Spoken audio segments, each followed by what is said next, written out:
Welcome back to VV study. मेरा नाम है संतोष कुमार। आइए आज का टॉपिक देखते हैं। आज का टॉपिक क्या कहता है।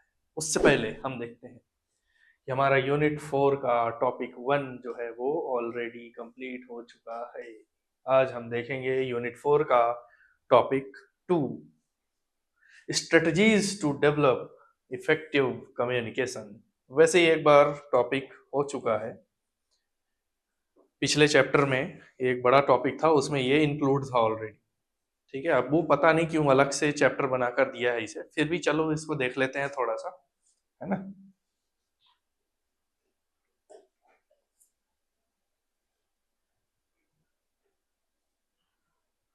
Meaning of effective communication. Meaning of effective communication. Communication की जरूरत हमें क्यों पड़ती है और कम्युनिकेशन इफेक्टिव कैसे बनाया जाए। देखिए, effective communication means sharing information. अगर हमें कम्युनिकेशन को इफेक्टिव बनाना है तो शेयरिंग इंफॉर्मेशन मतलब इंफॉर्मेशन हमें शेयर करनी पड़ेगी। उसकी जगह में क्या हो सकता है, such a way that it clearly understood. मतलब कि जो हमने इंफॉर्मेशन शेयर की है और ये कंफर्म करना पड़ेगा कि हमने जो बात बोली है वो एकदम क्लियर है, तभी सामने वाले को वो बात समझ में आएगी। ठीक है, and achieves the goal without confusion. और जब हम क्लियर बात करते हैं, सामने वाले के पास मैसेज अच्छे से पहुंचता है, ठीक है, तो वहां पर कोई कंफ्यूजन नहीं रहता। अगर मेरी बात आप तक नहीं पहुंचती, कट कट की आवाज आती या फिर मेरे बोलने में कुछ प्रॉब्लम होता, तो इसका मतलब ये है कि इफेक्टिव कम्युनिकेशन नहीं है। इफेक्टिव कम्युनिकेशन मतलब आपके पास साफ सुथरी लैंग्वेज में एकदम सरल भाषा में आप तक पहुंचे। This is the effective communication. Okay, it ensure smooth transfer of ideas and reduce misunderstanding। ठीक है, हमें जब भी इफेक्टिव कम्युनिकेशन देना होता है तो हमें ये चेक करना होता है कि हमने उन्हें इफेक्टिव कम्युनिकेशन मतलब चेक कर लिया है कि क्लियरली आपके पास वो चीज पहुंची है या नहीं पहुंची है। अगर सही चीज पहुंची है तो मतलब इसमें कंफ्यूज होने का कोई चांस नहीं होगा। दूसरी चीज, गलत फहमी नहीं होगी। ठीक है, कई बार जब हम टेक्स्ट में लिखते हैं, टेक्स्ट में, मोबाइल टेक्स्ट में, तो उससे एक बात समझ में आता है कि हमें फीलिंग नहीं समझ में आती कि सामने वाले ने किस वे में बोला है। ओके, जैसे कि एक एग्जांपल लेते हैं हम। ये कौन है, एक मैनेजर है। ठीक है, कौन है ये, मैनेजर। ठीक, मैनेजर के पास कई एम्प्लॉय होते हैं, उसमें से एक एम्प्लॉय को क्या बोलता है कि मुझे ये फाइल भेजो, मुझे ये फाइल भेजो। अब एम्प्लॉय क्या समझेगा, फाइल भेजो से मतलब उसको तुरंत अभी चाहिए, मैनेजर को तुरंत अभी फाइल चाहिए या कल फाइल चाहिए, कल कितने टाइम फाइल चाहिए, आज कितने टाइम फाइल चाहिए। This is the confusion. क्या है, कंफ्यूजन, मिसअंडरस्टैंडिंग। एम्प्लॉय क्या हो गया, कंफ्यूज हो गया, गलत फहमी का शिकार हो गया। अब मैनेजर ने बोला फाइल भेजो, सामने वाले को समझ में नहीं आया कि उनको तुरंत चाहिए, बाद में चाहिए, कब चाहिए। इससे अच्छा है इफेक्टिव कम्युनिकेशन का यूज करो और क्लियरली बोलो कि मुझे कल के दिन शाम के 5 बजे मुझे ये फाइल चाहिए। ये होता है इफेक्टिव कम्युनिकेशन। ओके, चलिए आगे चलते हैं। Importance of effective communication. अब इसमें देख लेते हैं इफेक्टिव कम्युनिकेशन के क्या इंपॉर्टेंस होते हैं। बेनिफिट्स ऑफ इफेक्टिव कम्युनिकेशन, जिसमें पहला है प्लानिंग, ऑर्गेनाइजिंग एंड कंट्रोलिंग। बिना कम्युनिकेशन के आप प्लानिंग नहीं कर सकते, बिना कम्युनिकेशन के आप ऑर्गेनाइजिंग नहीं कर सकते, बिना कम्युनिकेशन के आप कंट्रोलिंग नहीं कर सकते। ओके, बिना कम्युनिकेशन के आप कुछ भी नहीं कर सकते।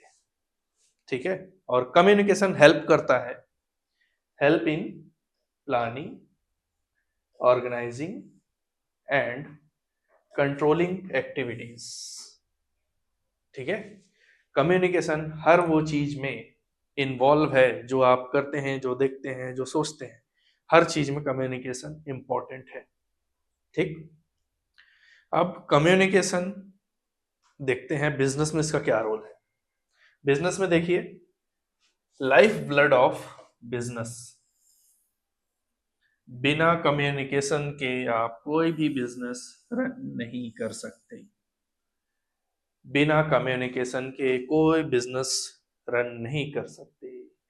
Life blood of business, business का वो खून है कम्युनिकेशन। ठीक है, बिना खून के बिजनेस चला ही नहीं सकते, बिना कम्युनिकेशन के आप बिजनेस चला नहीं सकते। ठीक है, आप एक दुकान खोलकर बैठे हैं और चुपचाप ऐसे बैठे हुए हैं, कस्टमर आ रहा है ऐसे देख के जा रहा है, जब तक आप उसे बुलाएंगे नहीं बिना कम्युनिकेट किए तो सामने वाला कस्टमर आएगा नहीं। क्योंकि कभी कभी ऐसा होता है कि हम देख रहे होते हैं दूर से और आप कुछ नहीं बोलते तो कस्टमर चला जाता है, और कई बार ऐसा होता है कि आप दूर से देख रहे होते हैं और जो दुकानदार होता है वो क्या बोलता है, क्या चाहिए भाई साहब, हाँ कुछ तो चाहिए, आइए 1 मिनट आइए। तो कम्युनिकेशन के बगैर आप बिजनेस नहीं चला सकते, इसलिए कहा गया है life blood of business, life blood of business. और देखते हैं,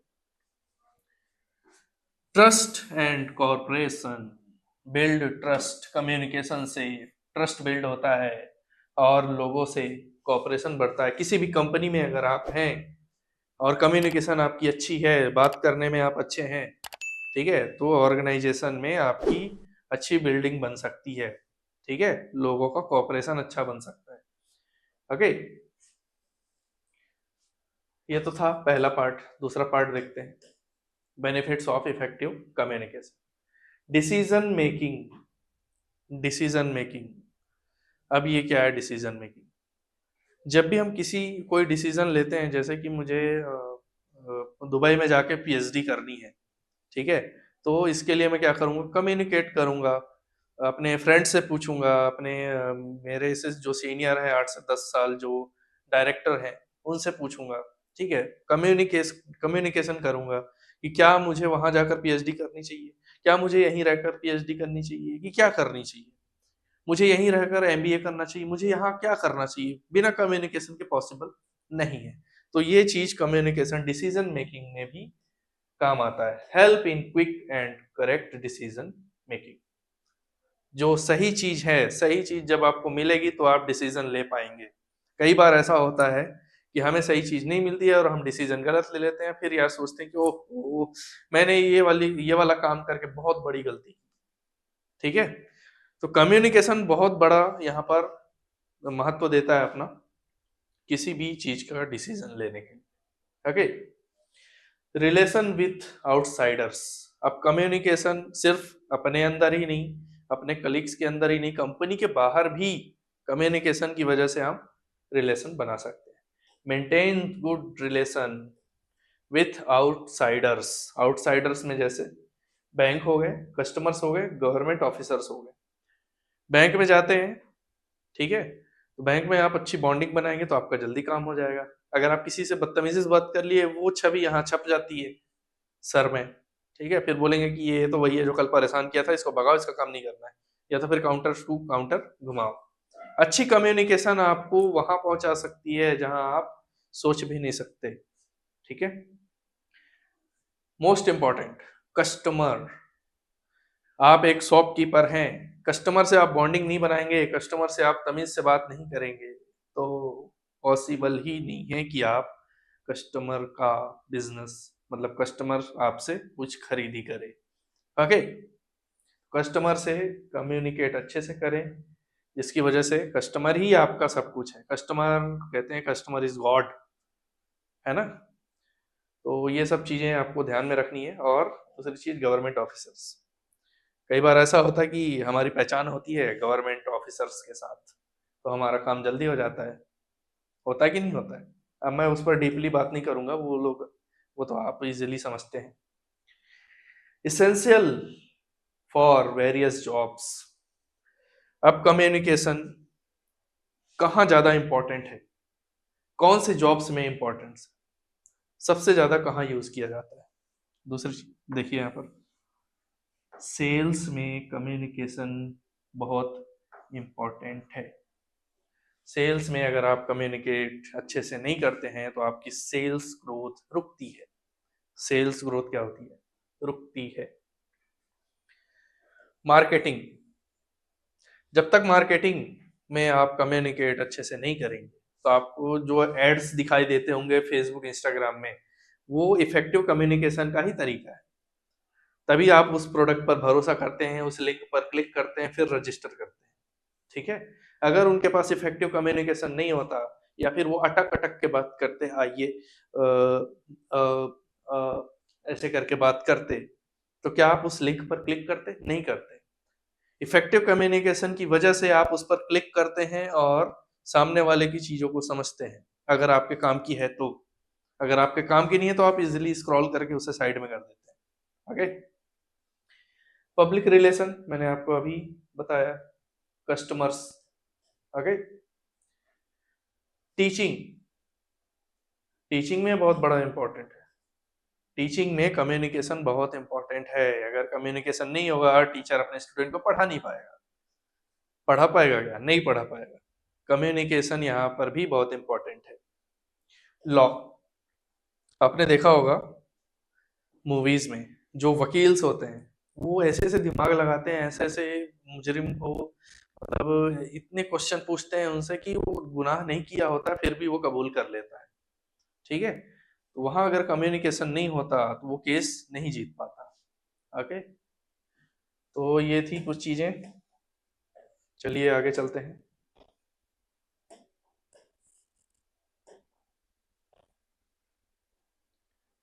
स्ट्रेटजीज टू डेवलप कम्युनिकेशन, रणनीतियां, स्ट्रेटजीज, रणनीतियां।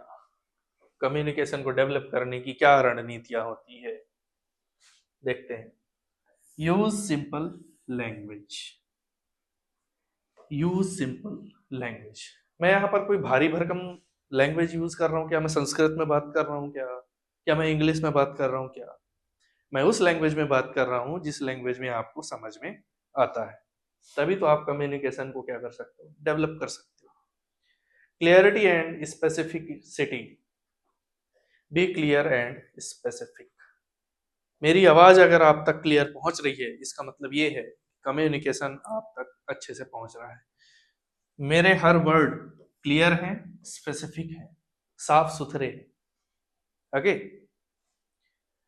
Right words, choose the right words, अपने शब्दों का चुनाव करें। जब भी आप कम्युनिकेट करें तो आप अपने शब्दों का चुनाव करें कि आपको कौन से ऐसे शब्द बोलने हैं। आप ज्यादा हाई फाई हिंदी तो नहीं बोल रहे, शुद्ध हिंदी तो नहीं बोल रहे। मर्यादा, प्रतिष्ठा, ये सब चीजें इंसान को नहीं समझ में आती। इसलिए जब भी कम्युनिकेट करें तो ऐसे शब्द का इस्तेमाल करें जो सामने वाले को समझ में आए। आगे, कंट्रोल इमोशंस, कंट्रोल इमोशंस। अब ये क्या है? कई लोग गुस्से में रहते हैं, कई लोग दुखी रहते हैं और गलत फैसले ले लेते हैं। कम्युनिकेशन करते समय अगर आप गुस्से में किसी से बात कर रहे हो और बाद में पता चलता है कि अरे यार मैंने ये क्या कर दिया, ठीक है, तो गुस्से में जब भी आप रहें, दुखी रहें, तो पहले रिलैक्स हो जाएं, उसके बाद बात करें। क्योंकि अक्सर कई बार हमने ऐसा देखा है कि गुस्से में हम कुछ भी बोल देते हैं, कुछ भी, तो वो कम्युनिकेशन को ब्रेक करता है। Okay. Complete message, give complete message. जैसे कि मैंने आपको पहले ही बताया था, एक मैनेजर था, ठीक है, एक मैनेजर था, वो अपने एम्प्लॉय को बोलता है कि मुझे इतने टाइम क्या चाहिए, रिपोर्ट चाहिए। अगर आप उसको पूरा मैसेज नहीं देंगे, अगर आप उसको पूरा मैसेज नहीं देंगे तो क्या होगा? कंफ्यूज होगा। जाहिर सी बात है, कंफ्यूज होगा और आप ऐसे ही बैठे रह जाएंगे, कोई फायदा नहीं होगा। इसलिए अपनी बातों को अच्छे से कहिए, अच्छे से बताइए हमें। ठीक है। चलिए अब आगे चलते हैं।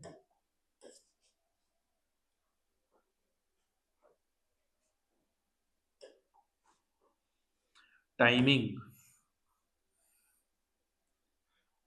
Send message at the right time. जैसे कि एक मैनेजर है, ठीक है, एक मैनेजर है और उसके कई एम्प्लॉयज हैं, कई एम्प्लॉयज है। अब इसको कल मैसेज करना चाहिए कि आज क्या है, मीटिंग है। अब ये कब मैसेज करता है, जैसे कि आज मैसेज, आज टाइमिंग क्या है, 11 बजे। 11 बजे क्या होना है, मीटिंग होनी है। ठीक है, इस मैनेजर को क्या करना चाहिए था, एक दिन पहले मैसेज करना चाहिए था। एक दिन पहले मैसेज करना चाहिए था कि कल सुबह 11 बजे मीटिंग है। ठीक है, लेकिन कुछ मैनेजर ऐसे होते हैं कि 10:59 पर मैसेज करते हैं और आइए आपकी मीटिंग है। कैसा लगेगा आपको जब आप घर में आराम से सो रहे हो और आपको कोई अचानक उठाकर बोले चलो यहाँ चलना है, और आपको जाना ही पड़ेगा, माँ बाप की बात कैसे नहीं मतलब कैसे टालोगे। ठीक है, तो ये सब चीजें होती है। तो सही मैसेज सही टाइम पर दोगे तो क्या है, इंसान सेल्फ प्रिपेयर रहता है, क्या क्वेश्चन पूछे जा सकते हैं उसके भी आप में, हमको क्या बोलना है, ऐसी कई चीजें रहती है। सिर्फ एक ही चीजें नहीं है, ऐसी कई चीजें रहती है। Okay, receivers perspective. Okay, think of the receivers perspective. अब हमें यहाँ पर रिसीवर का बहुत ही ध्यान रखना है। कैसे कि मेरी बात रिसीवर तक पहुंची या नहीं पहुंची, ये भी बहुत इंपॉर्टेंट है। सो एम्पथी, सो एम्पथी मतलब भावनाएं। जैसे कई बार ऐसा होता है कि हम दूसरे की प्रॉब्लम को नहीं समझते हैं, अब वो क्यों दुखी है, क्या प्रॉब्लम है, ये हमें इससे लेना देना नहीं होता है, तो कम्युनिकेशन यहाँ पर ब्रेक होता है। ओके, तो हमें क्या करना चाहिए, कम्युनिकेशन मेंटेन करने के लिए, कोई आदमी दुखी है या फिर गुस्से में है, कैसा भी है, उसकी भावनाओं को समझकर उससे कम्युनिकेट करना चाहिए। जैसे कोई दुखी है और वो अपनी प्रॉब्लम किसी को शेयर करता है और आपने उसे तुरंत बोल दिया इसमें तेरी ही गलती है, इसमें तेरी ही गलती है, इसका क्या मतलब है, इसका मतलब ये है कि आपको कम्युनिकेशन करना अच्छे से नहीं आता है। पहले उसकी प्रॉब्लम को समझिए, समझने के बाद उसको कम्युनिकेट करिए।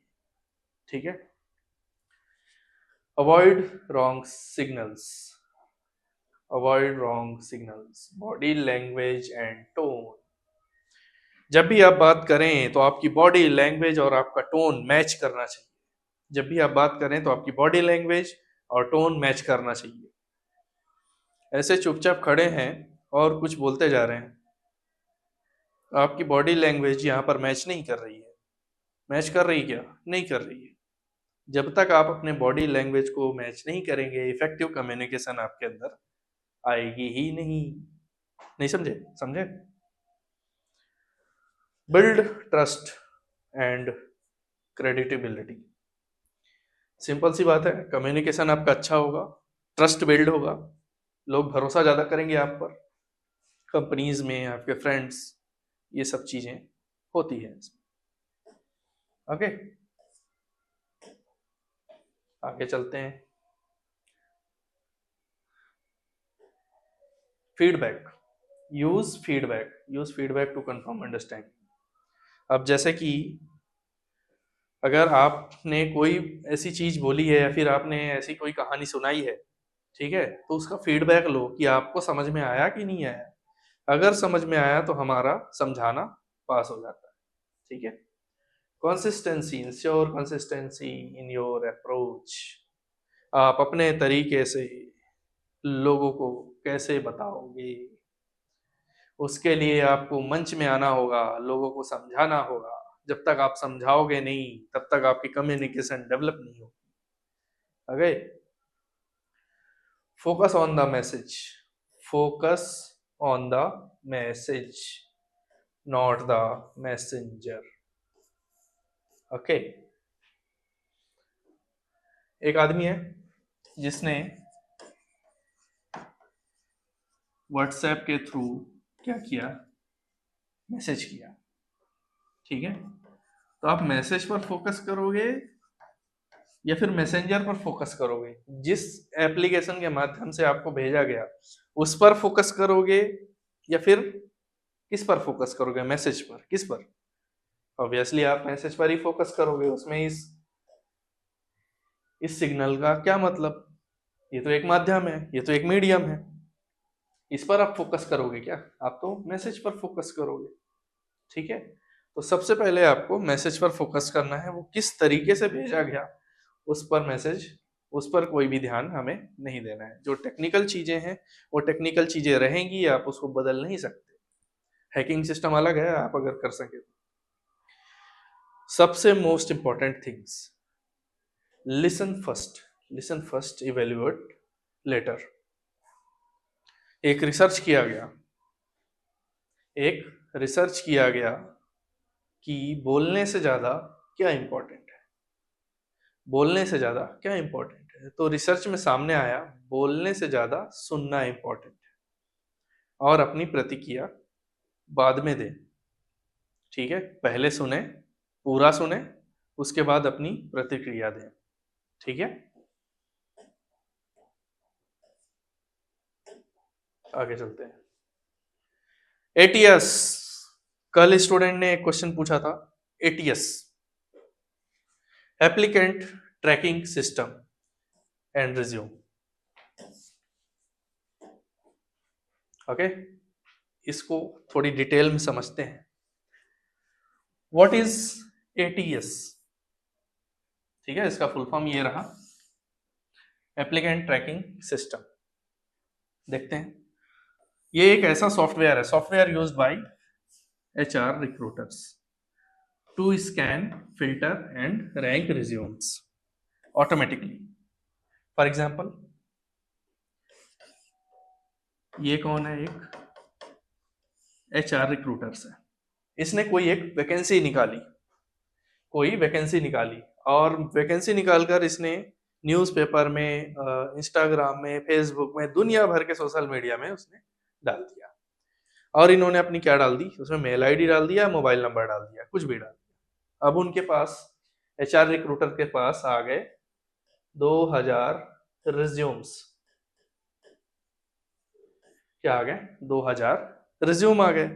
अब देखा जाए तो जो HR रिक्रूटर्स है वो एक प्रकार का तो इंसान है, ये 2000 रिज्यूम पढ़ने थोड़ी बैठेगा कि मैं एक एक करके एक काम करता हूँ, ये वैकेंसीज अगले 2 साल बाद अगर मैं ये पूरा रिज्यूम पढ़ लेता हूँ, उसमें से किसी एक को सेलेक्ट करता हूँ, फिर अगले 2 साल बाद इसकी पोस्टिंग दे देंगे। पॉसिबल ही नहीं है। पॉसिबल है क्या? नहीं है पॉसिबल। किसी भी इंसान के लिए 2000 रिज्यूम पढ़ पाना पॉसिबल ही नहीं है।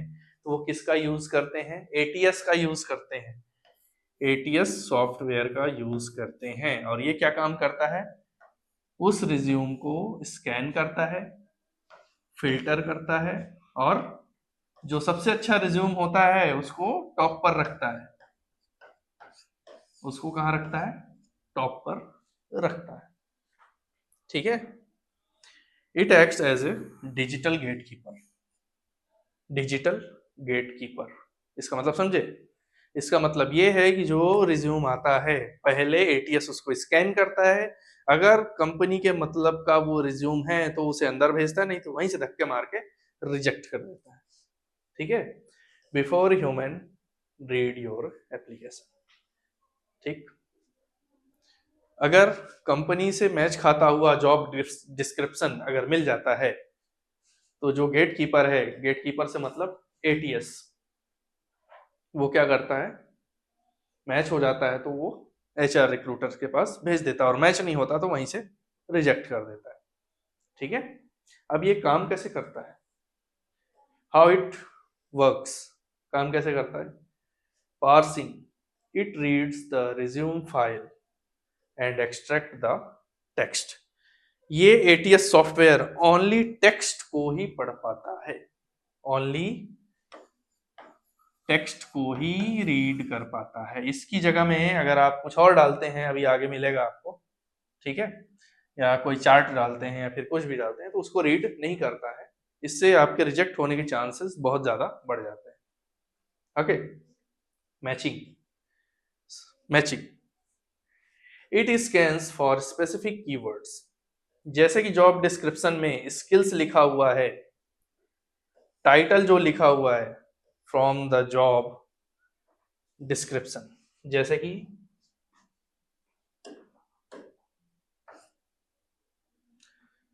जैसे कि हम स्किल्स की बात करें, जो एचआर रिक्रूटर्स हैं उन्होंने स्किल्स में क्या लिख रखा है, स्किल्स में हमें चाहिए क्या, एडवांस एक्सेल, ठीक है। और आपके रिज्यूम में इस अगर आपको एडवांस एक्सेल आता है और आपने उसको ये वर्ड आपने वहां पर मेंशन नहीं किया है, ठीक है, ये कहां पर मेंशन है एडवांस एक्सेल, ये मेंशन है यहाँ पर डिस्क्रिप्शन में, और डिस्क्रिप्शन किससे लिंक है, एटीएस से लिंक है, ठीक है, समझिएगा बात को यहाँ पर। और आपने अपने रिज्यूम में एडवांस एक्सेल की जगह आपने क्या लिखा हुआ है, कंप्यूटर नॉलेज,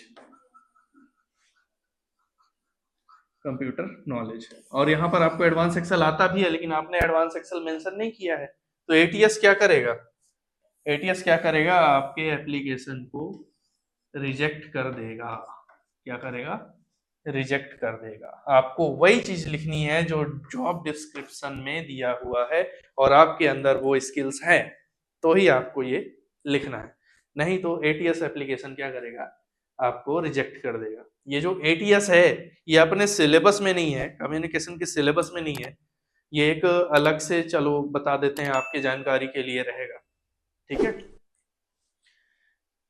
ओके, इसके बाद देखिए ranking, it gives the resume A score match 100%, match percentage based on the relevance. जैसे कि मैंने आपको बताया कि एटीएस जो सॉफ्टवेयर है वो किन चीजों से रिजेक्ट करता है, ठीक है, और किन चीजों से सेलेक्ट करता है, ठीक, और जिसको पहले सेलेक्ट करेगा उसको कहाँ रखेगा, टॉप में रखेगा। जैसे कि इसका 100% मैच किया, ठीक, तो उसको टॉप पर रखेगा, और कुछ लोगों का 90% मैच किया वो 100% के नीचे, कुछ लोग का 80% मैच किया, कुछ लोग का 70%, ऐसे करके रैंक बनते जाता है, ठीक है, ऐसे करके रैंक बनते जाता है और रिजेक्ट होने के चांसेस आपके बढ़ते जाते हैं। तो कोशिश कीजिए 100% और 90%, ओके। चलिए आगे चलते हैं। अब हमें ऐसा क्या करना चाहिए कि एटीएस जो सॉफ्टवेयर है हमारे रिज्यूम को पास कर दे। चलिए देखते हैं क्या करना चाहिए और क्या नहीं करना चाहिए, वो भी देखते हैं। हाउ टू पास एटीएस, हमें क्या करना चाहिए और यहां पर है क्या हमें नहीं करना है। Keywords, include exact keywords found in the job posting. मैंने आपको अभी बताया कि आपको वही कीवर्ड रखने हैं जो जॉब डिस्क्रिप्शन में है, जॉब जो पोस्टिंग हुआ है उससे जो मैच करता हुआ आपका रिज्यूम है वैसा होना चाहिए, मैच करता हुआ होना चाहिए, तभी आपका रिज्यूम क्या होगा, सिलेक्ट होगा। Formatting, use simple fonts, use simple fonts, जैसे कि मैंने आपको कल भी बताया था कि फॉन्ट्स कौन कौन से होने चाहिए। सबसे पहला टाइम्स न्यू रोमन, ये अच्छा फॉन्ट माना जाता है, दूसरा एरियल, तीसरा कैलिबरी, ठीक है, एंड स्टैंडर्ड हेडिंग, और हेडिंग आपका अच्छा होना चाहिए, बोल्ड में होना चाहिए, ठीक है, जैसे कि ये बोल्ड में है और ये नो बोल्ड है, ठीक है, तो आपका जो हेडिंग है वो क्या होना चाहिए, बोल्ड होना चाहिए, ताकि जो सॉफ्टवेयर है वो आसानी से उस चीज को कैप्चर कर सके, ठीक है। अब फाइल टाइप, अब आपका फाइल किस टाइप का होना चाहिए, जैसे कई लोग पीडीएफ में भेज देते हैं, कई लोग इमेज फॉर्म में भेज देते हैं, तो ऐसी गलती ना करें आप। अगर जहां पर बड़ी कंपनियों में वैसे यूज होता है एटीएस सॉफ्टवेयर, छोटी मोटी कंपनियां 10-20 रिज्यूम्स आते हैं, सामने आमने सामने बैठते हैं और पढ़ते हैं और फिर इसके बाद इंटरव्यू लेते हैं। ये ज्यादातर बड़ी कंपनी में काम आता है एटीएस, जहां पर लाखों भर भर के रिज्यूम आते हैं, ओके। अब देख लेते हैं फाइल का type. Docx file are generally safer than PDFs, ठीक है, जो डॉक्यूमेंट्स फाइल होता है docx डॉट docx, ये क्या है, वर्ड फाइल है, क्या है, ये वर्ड फाइल है। और पीडीएफ तो आप जानते ही हैं पीडीएफ कैसा है। पीडीएफ यूज नहीं करना है आपको, वर्ड फाइल यूज करनी है जिसका स्टार्टिंग डॉट docx रहता है। तो इससे आपके शॉर्ट लिस्ट होने के चांसेस ज्यादा हो जाते हैं। ठीक है, पीडीएफ में कन्वर्ट करने पर क्या होता है, उनके वो जो वर्ड हैं वो ऊपर नीचे हो जाते हैं, तो इससे क्लियरिटी नहीं मिलती। वर्ड फाइल में आपको क्लियरिटी मिलेगी। ठीक, तो एटीएस जो सॉफ्टवेयर है वो आपको सिलेक्ट करेगा। ये था करने वाली चीज कि हमें क्या करना है। अब हम देख लेते हैं क्या नहीं करना है। ठीक है, हमें क्या नहीं करना है। Visuals, do not use graphics, tables, logos, icons. ATS can not read, ATS जो सॉफ्टवेयर है कैन नॉट रीड देम, इनको रीड नहीं करता है। देखिए, जैसे आपने ग्राफ बनाया, ठीक है, ये आपने ग्राफ बनाया, यहां पर हो गया 70%, यहां पर हो गया 30%। ठीक है, 70% आपको इंग्लिश आती है, 30% इंग्लिश नो इन इंग्लिश। ठीक है, आपको इतनी इंग्लिश नहीं आती, तो जो एटीएस सॉफ्टवेयर है इसको रीड नहीं कर पाएगा। ओनली किसको रीड कर पाएगा, ओनली इंग्लिश को रीड कर पाएगा, ओनली इंग्लिश को रीड कर पाएगा, इसको रीड नहीं कर पाएगा। तो ये आपको नहीं लगाने हैं। ठीक है, टेबल भी नहीं लगाना है। अब टेबल क्या है, ग्राफ समझ में आया? ओके, अब टेबल देखते हैं, टेबल क्या है। जैसे कि आप अपने रिज्यूम में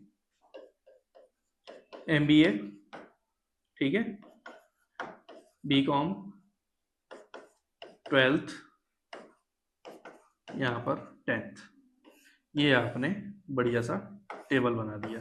ठीक है, ये टेबल बना दिया और यहाँ पर लिख दिया आपने यूनिवर्सिटी, यूनिवर्सिटी बोर्ड्स। ठीक है, ये आपने टेबल बनाया। ठीक है, यहाँ पर बीयू, ठीक, यहाँ पर भी बीयू। ओके, सॉरी गलत हो गया,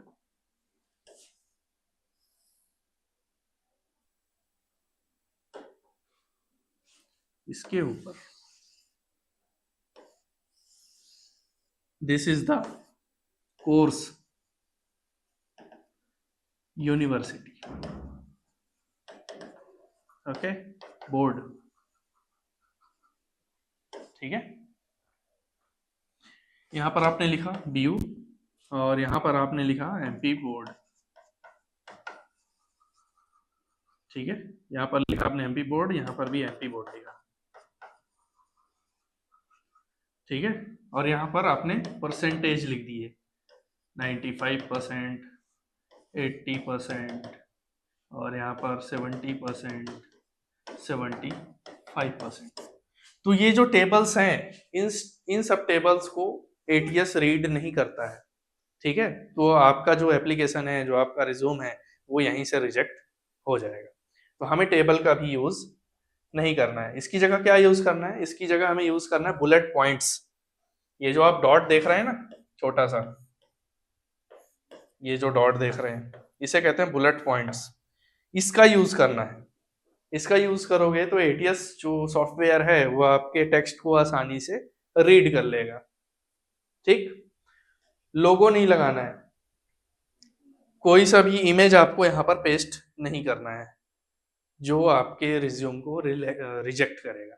ठीक, आइकन्स, कोई सा भी आइकन्स नहीं लगाना। जैसे कि हम मेल आईडी लिखते हैं तो हम यहाँ पर क्या बना देते हैं, एक लोगो बना देते हैं। ठीक है, लोगो बना देते हैं। कॉन्टेक्ट नंबर के लिए हम यहाँ पर फोन बना देते हैं बढ़िया सा, वो वाला पुराने जमाने वाला। इसका यूज नहीं करना है हमें, इसका यूज बिल्कुल भी नहीं करना है, क्योंकि ATS can not read them, ATS इसको रीड नहीं करता है। ठीक है, इतना ध्यान रखो। लेआउट, अवॉइड मल्टीपल कॉलम्स, ठीक है, stick to simple single column layout. जैसा कि मैंने आपको अभी बताया, ये टेबल जैसा मैंने आपको समझाया था सेम यही है, ठीक है, लेआउट आपको अच्छा रखना है। और एक बात ध्यान रखना, एटीएस सॉफ्टवेयर जो है वो ओनली टेक्स्ट को रीड करता है अपने जॉब डिस्क्रिप्शन से मैच किया हुआ। समझे नहीं समझे? एक चीज और, मान लीजिए आपको एक्सपीरियंस ऐड करना है, तो आप यहां पर क्या लिखोगे? My journey, my journey. अब जॉब डिस्क्रिप्शन में एक्सपीरियंस लिखा हुआ है और आपने इसको ऐड कर रखा है, तो जो एटीएस सॉफ्टवेयर है वो आपके रिज्यूम को रिजेक्ट कर देगा।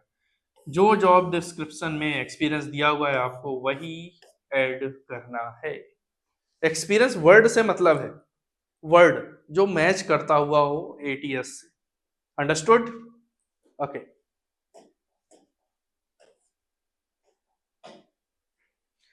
सो लास्ट में थैंक यू टू एवरीवन